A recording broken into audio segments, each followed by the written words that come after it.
Okay. இப்போ நீங்கள் ஒரு லேப்டாப்பில் ஒரு ஹை அண்ட் லேப்டாப் வச்சுருக்கீங்க. பட் டெஸ்க்டாப்பில் ஒரு லோ அண்ட் ப்ரோசர் இருக்கிற டெஸ்க்டாப் தான் இருக்குது. ஆனால் அந்த டெஸ்க்டாப் உங்களோட லேப்டாப்போட பெர்ஃபார்மன்ஸில் பீட் பண்ணும். இதுக்கான ரீசன் என்னவா இருக்குது? அதை பற்றி தான் நாங்கள் இந்த வீடியோவில் கதைக்க போகிறோம்னு சொன்னோம்.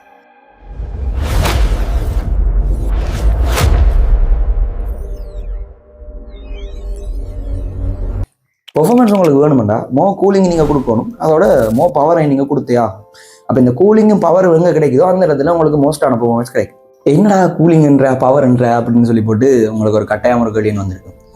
இப்போ நாங்கள் கூலிங்னு சொல்ல வரது என்னன்னா, இப்போ லேப்டாப் வந்து ஒரு சின்ன பகுதிக்குள்ள தான் லேப்டாப் நம்ம மதர் போர்டாக இருக்கலாம், ரம்மாக இருக்கலாம், எல்லாத்தையுமே சிபியூவாக இருக்கலாம், ஜிபியூ எல்லாத்தையும் அடக்க போகிறோம்.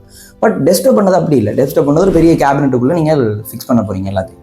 அப்போ அதனால வந்து அங்கே என்ன நடக்கும்னா, இன்னும் ஏர் ஃப்ளோ பெட்டராக இருக்கும். இதை லேப்டாப் ஒப்படைக்க ஏர் ஃப்ளோ இன்னும் பெட்டராக இருக்கும். அதோட நாங்கள் கூலிங்க்கு எக்ஸ்ட்ரா நாங்கள் ஃபேன்ஸ் எல்லாம் போட்டுவோம், ரேடியேட்டர்ஸ் எல்லாம் எக்ஸ்ட்ரா வச்சிருப்போம். அப்போ அங்கே இன்னுமே எங்களுக்கு அதில் கூலிங் கிடைக்க போகுது. கூலிங் நிறைய கிடைக்கிறதால ப்ரோசஸர் நல்லா பெர்ஃபார்ம் பண்ண தோணும். அது முதலாவது ரீசன். ரெண்டாவது ரீசன் என்னவா இருக்குமெண்டா, இப்போ லேப்டாப்பில் வந்து எங்களுக்கு ஒரு லிமிட்டேஷனான பவர் தான் கிடைக்கக்கூடியதாக இருக்கும். அது ஏனெண்டா, நாங்கள் இப்போ மோஸ்ட் ஆஃப் த டைம் ப்ளக்கில் யூஸ் பண்ணாலும் மற்ற டைம் பேட்டரியிலையும் யூஸ் பண்ண போகிறோம். பேட்டரியில் யூஸ் பண்ண டைமில் எங்களுக்கு ஒரு லிமிட்டடான பவர் தான் அதுக்கு போய் கொண்டிருக்கும். ஆனால் டெஸ்க்டாப் வந்து அந்த மாதிரி இல்லை. எந்த நேரமுமே ஏசி ப்ளக்லாம் கனெக்டில் இருக்க போகுது. அதாவது 13 MB ப்ளக்லாம் கனெக்டில் இருக்குது. அதனால பவராக அது கன்சியூம் பண்ணி கொண்டிருக்கும். அது நிறைய பவரை கன்சியூம் பண்ணுறதால நிறைய பெர்ஃபார்மன்ஸை வெளியில் தருது.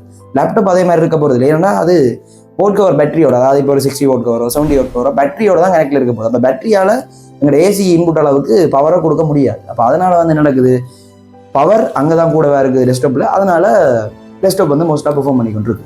அப்போ எங்களுக்கு பெர்ஃபார்மன்ஸ் வேணும்னா கூலிங்கும் பவரும் கூட கொடுக்க அந்த பெர்ஃபார்மன்ஸ் வந்து பெட்டராக இருக்குது. அதுதான் மெயின் ரீசன். இப்போ நீங்கள் எக்ஸாம்பிளுக்கு எடுத்தால் உங்களோட லேப்டாப்பில் ஒரு i5-30 இன்ஜின் ப்ரோசர் ஒன்று இருக்குது. அதே மாதிரி டெஸ்க்டாப்லேயும் ஒரு i5-30 இன்ஜின் ப்ரோசர் ஒன்று இருக்குது. ஆனால் ரெண்டுமே ஈக்குவலாக பெர்ஃபார்ம் பண்ண போகிறது இல்லை. ஏன்னா அவன் லேப்டாப்ல டிடிபி அவன் கம்மி பண்ணி வச்சிருப்பான். ஏன்னா அவன் பெர்ஃபார்மன்ஸுக்காண்டி, அதாவது பேட்டரி லைஃப் கூட வரணும் அந்த பெர்ஃபார்மன்ஸுக்காண்டி கம்மி பண்ணி தான் வச்சிருப்பான். ஆனால் டெஸ்க்டாப்பில் அதே மாதிரி இருக்க போகிறது இல்லை. டெஸ்க்டாப் வந்து அது மேக்ஸிமம் டிடிபியில் ஒர்க் பண்ண போகுது. நாங்கள் எவ்வளோத்துக்கு ஏர் கொடுக்குறோமோ எவ்வளோத்துக்கு கூலிங் கொடுக்குறோமோ அதுக்கு என்ன மேக்ஸிமம் டிடிபியில் ரன் பண்ணுறதுனால அது கூட பெர்ஃபார்ம் பண்ணி கொண்டு இருக்க போகுது.